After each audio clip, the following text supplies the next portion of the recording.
Welcome back to On Texas Football, a little weekend update. I'm CJ Vogel, joined by Gerry Hamilton, which means we're talking about some recruiting, and we're going to be sticking on the offensive side, talking about some wide receivers. Chris Jackson was a busy man all over the Deep South, Gerry, going to Louisiana, Georgia, Florida, seeing some top prospects, and a five-star offer was extended as well. We'll get into that at the very conclusion of this video. We got about 6.5 minutes with Jabari Mack out of Destrehan, Louisiana. He was on campus for the junior day. Of course, Chris Jackson and Coach Joseph also made the trip down on Monday to go see him. So we got a nice little sit down with him. But before that, we'll dive into where Chris Jackson was on the road to this week. And Gerry, a very important five-star offer was extended with some ties to the Longhorns already. Yeah, Tristan Keys, one of the top receivers, arguably maybe the top receiver in the 2026 class out of Hattiesburg, Mississippi. Chris Jackson was by that school this week and extended the offer. And as you watch the tape, all Texas fans will be like, hey, why didn't Texas offer this guy a long time ago? Look, but he's a kid that's in Hattiesburg, Mississippi, and that's not an area that Texas recruits a lot of. But this kind of happened because Tristan Keys is friends with KJ Lacey. They played some 7-on-7 together at times. And Tristan Keys also knows Dia Bell, the 26 quarterback commitment. So both of the quarterbacks that won that Texas already, KJ Lacey, and then Dia Bell, the commitment in the 26 class, the class that Tristan Keys is in. Well, those guys both told Texas, look, Tristan's he has legitimate interest in Texas. He would like to hear from the Longhorns. So instead of just extending an offer, Texas went down to see him in Hattiesburg, Mississippi this week and have that conversation, have that meeting like college coaches are doing right now with the in-school visits, talk to the coaching staff, the head coach at Hattiesburg High, talk to Tristan and a couple people around him. And from that, Texas extended an offer. And what we can tell Texas fans right now is that I'm kind of mesmerized watching Tristan Keys' video, I'll be honest. He's really, really good.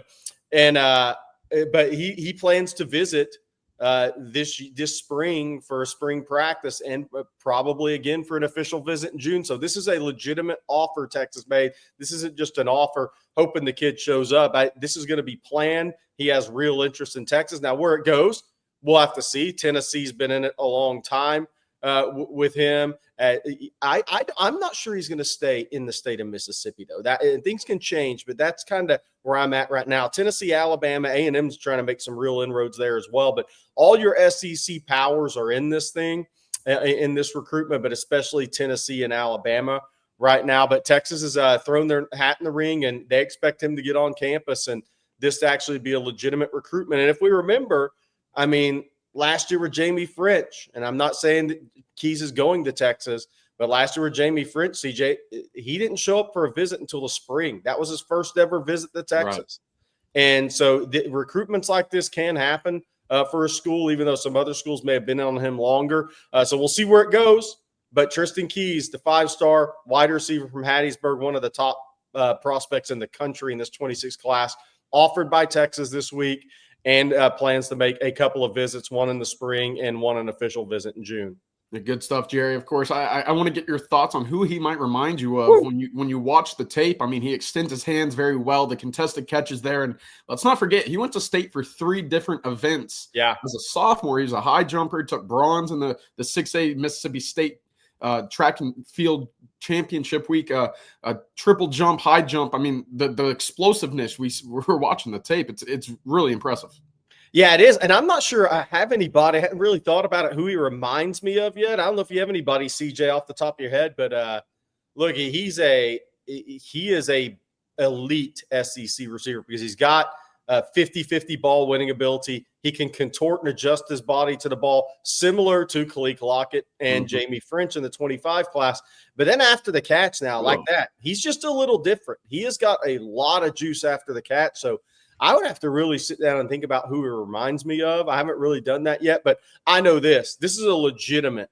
We don't throw out many 5-stars early. This is a legitimate 5-star prospect as a junior in high school at the receiver position because the size, 6'3", 185, that athletic ability, it translates to the football field. He gets off the line quick, gets in and out of breaks, but his ability after the catch is just different at 6'3", 185. Yeah, moving the way he does at that size, good luck opposing cornerbacks. That's impressive. He's also ranked as the #1 wide receiver in the country. We've talked about that. So a big-time offer extended by the Longhorns, a big-time stop for Chris Jackson on the trail. But that wasn't the only one. We talked about his time down at Destrehan, Louisiana to see Jabari Mack. But, Jerry, he also made a couple stops throughout the Deep South and all the way down into Florida as well. Yeah, a couple of big ones that we're going to mention is Naeem Burrows, which was his last visit of the week. Chris Jackson made in Jacksonville at the Bowl School. Naeem Burrows is the explosive, fast 2026 receiver, the top 100 prospect in the country that we expected on Texas football from what we're hearing the run in the 10-4s this spring. I mean, and that translates to the football field. This is not a track guy playing football. This is a football guy, first, second, and third, that happens to be an electric athlete that can really run. And then Chris Jackson also stopped in Douglasville, Georgia, at Douglas County High School. That's where Aaron Gregory, 6'2", 175, top 100 receiver in the country, that's where he plays. He's committed to Texas A&M. Now, A&M has a fight on their hands with all the SEC powers to hold on to him. But Aaron Gregory's a guy that Texas offered a while back, has been in contact with, but Chris Jackson stopped by that school as well, along with a couple of other spots there in the Sunshine State, probably on some younger kids, let's say, and in the Atlanta area. But that stop in Destrehan, which we're going to get to next, CJ, Jabari Mack was, of the guys we've just talked about, he was the guy that was on campus for Junior Day on January 20th. And his entire family was with him. And look, LSU's very much going to be in it, right, as you'd expect. But before we get to that Jabari Mack interview, CJ, from your sit down with him, who else do you think is really a factor in this race early on? Yeah, I look at 5 schools. It's Ohio State, Alabama, Texas, Texas A&M, and of course LSU. And Coach Hankton at LSU has done a great job of, and this is kind of the message I left Destrehan with is, if LSU wants you and you're a playmaker in the state of Louisiana, it's very difficult for you to be won out by, an opposing school. Now, Texas has gone in and won big-time players from Louisiana, right? Derek Williams, a big one. James Simon in the most recent class. Wardell Mack, another. I think Arch Manning is in a classification of his own, but Texas has gone in and made some inroads. And right now, being able to double up with the Junior Day visit, and obviously Chris Jackson and Terry Joseph stopping by on Monday to go see him, that's kind of started the train a little bit in terms of Texas showing that he is a true priority for the class. That was something that Mack mentioned to me several times, as Chris Jackson has kind of made that an emphasis in his recruitment. So those 5 schools, he's at LSU this weekend for their Junior Day. Of course, the quiet period, the dead period starts on Monday. So LSU getting that final visit in before spring football and official visits come up. But Mack did say he wants to get back to Texas for spring practice and again for an official visit. No official visit date is set just yet, but one that he is expecting to take a trip back to Austin for in the summer months. And before we get to that Jabari Mack interview, what the number we think, 3 or 4 receivers on the high school level in this class in state? Obviously, Texas has Chris Stewart committed right now. We'll see where that goes. He was not at Junior Day on the 20th. Caden Finley, I think, is the guy in state that Texas feels like he is a real dude now, and that's the son of Jermichael Finley. He was not at January 20 Junior. He went to Notre Dame, but he'll be back in Austin this spring and for a June official visit, obviously. And he's a guy that Texas covets in state. Boobie Feaster will reclass from 27 to 26. We'll see what that means for Texas and Feaster, but I think Caden Finley will be ahead of Boobie Feaster when that reclass officially happened. So there's talented receivers all over the state of Texas. Then you have another one outside the state of Texas, Caden Dixon Wyatt at Mater Dei. CJ, I know you've exchanged messages with him before. Chris Jackson went out to see him the first day that that Texas was out on the road. They went out and started out west and moved back to Texas, then east. And then Jeff Banks was by the school yesterday as well to see Dixon Wyatt and Mark Bowman, of course, the 27 tight end class of 26. So Caden Dixon White, he will be back on campus in probably in the spring and for a June official visit as well. So those 3 or 4 spots right now we feel like are going to come from the guys we've talked about in this video. Now, that doesn't mean somebody else can't pop up and end up in this class. It's possible. Sark recruits through the whistle. These guys are going to evaluate through the spring. But right now, that's a pretty good look at where this receiver board's at now. even more talented with the offer of Tristan Keys this week. Yeah, absolutely. The one thing that I've kind of noticed is a lot bigger bodies, but guys that can certainly get going, in with the speed category. You mentioned 10-4 for Naeem Burrows. We just watched Tristan Keys. Jabari Mack, track guy, basketball guy as well. So the explosiveness in the legs, the jumping ability, and the speed, that's always going to be a constant with Steve Sarkisian and Chris Jackson. So that'll do it for a little wide receiving recruiting update. Jerry, thank you very much. And y'all stick around because we got a nice little interview with Jabari Mack coming up right now. Y'all have a good one. Welcome. All right, top wide receiver in the state of Louisiana, Jabari Mack at Destrehan High School out here. Coach Jackson from the University of Texas stopped by on Monday to give you a visit. What was that like, and what were y'all's conversations, y'all had down here at school? It was great. Right before he came down, I was at the junior day. We got to talk a lot, and when he came down, we just chopped it up some more. We talked about life, football, and really how I can fit into the program, and just he was just showing me the ropes of being a great receiver. And of course, you were at the Texas Junior Day, and then Coach Jackson made the trip on Monday to come see you. Do you feel like you're getting the full-on recruitment from Coach Jackson there with the little double dip, with 2 visits in 3 days, basically? Yeah, for sure. He's already told me that I'm a priority for him, and he always keeps it real. So. You've been to Texas a couple times, and we talked about it briefly after your trip. You said you learned about the nutrition, the strength and conditioning. How important is that for you to find a home that really takes into account the developmental side of your game? That's very important because, the goal is always to get to the next level. So Texas has all the resources and stuff and all the training staff to do that. Of course, Texas about 7 hours away. You mentioned that to me earlier. I'm not thrilled with the drive back I got to have here soon, but is staying close to home important to you? You said both parents grew up around here. LSU, a big, piece of your recruitment as well. Talk about, proximity, going away from home, just finding the best fit possible. Mm-hmm. I would say proximity is kind of good for me. My parents always say it doesn't matter, but I would say if I could choose to be across the world or closer by, I want to be closer by. Yeah. Because they always could come see me, and that's why I like the southern states. It doesn't have to be in state, because I know they always come with me. But as long as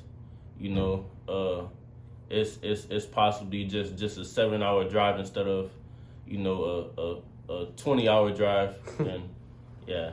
Yeah, makes sense. On your visit to Texas, or you're with Coach Jackson on Monday, were you able to schedule an official visit to Texas? No, we're supposed to be scheduling it soon. So. Okay. Are there any official visits that you have locked in yet? No. Not yet? No. All right, well, you're going to LSU this upcoming weekend, correct? Mm-hmm. And then you mentioned a couple other schools before we started the interview that you were starting to hear from as well, or that started to separate themselves quite a bit. Mm-hmm. Who are those real quick, and we'll get into a question or two after that. The schools that I feel like really value me and really talk to me and want me there as a person and an athlete, probably be LSU, Texas A&M. I always talk to these schools, Ohio State, Alabama, and I would say that's about it. That I really feel the love from heart. So. Yeah, I mean, all 4 of those schools, really, they throw the ball a lot. They got big-time wide receivers. Is that an importance for you, obviously, to go to an offense that spreads the ball around, get you involved, get some yards, get some catches, touchdowns, etc.? Oh, yeah. That's important for sure. But more important is probably the big-time coaches. So, the past plays a big part in it, but it's all about the future. So. What is it about Texas, big picture, that kind of keeps them involved with you? Is it Coach Jackson? Is it the offense? Is it the campus, the education? Is there one piece that says, okay, regardless, Texas is going to have a chance here? Yeah, the reason they're they're so high on my list is because like there's not one thing that stands out. Well, everything stands out. That's what I'm trying to say.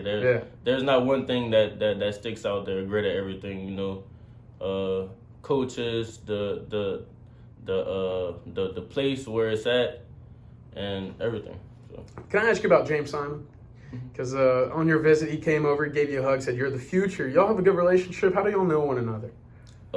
Yeah, I met him playing 7-on-7, and you know we talk here and there. So yeah.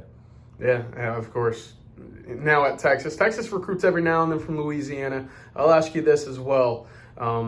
Do you plan on having a big ceremony for commitment? Is that going to be a big show down here in the gym, or are you going to wait a little bit, go all the way to December, do it at an All-American Bowl or something like that? What's your plan for a commitment? I plan on doing it before the season, maybe right after my OVs, but it's probably going to be big because, you know, my parents always go all out. So. And then last one for you, in the sense that, you know, you've got to come down with a decision. What is it about some school that's recruiting you that's going to get you over the hill, if that makes sense? You know, what is it about your final decision that will say, okay, I'm committing to this school because of maybe A, B, and C? Is it football, education, everything, or is there one part that kind of stands out above the rest? I feel like a school that's versatile, that can do everything. Like I said, you know, Texas, they really can do everything well. So as long as a school has all of those, then I'm good. Perfect. And then I know it's far away, but you got a potential next trip up to Texas by chance? Is that going to be in the spring, or wait till the summer for an OV? Probably in the spring for sure. Good deal. Yep. And Jabari, real quick, what's a little something about you that folks don't know? Actually, I'll do this. You get $1 million NIL check. What's the first thing you do? First thing I do? Buy my mama a house. There you go. Yeah. You staying down here in Louisiana? I don't know. Whatever she decides. Yeah. Well, there we go. Jabari, thank you very much.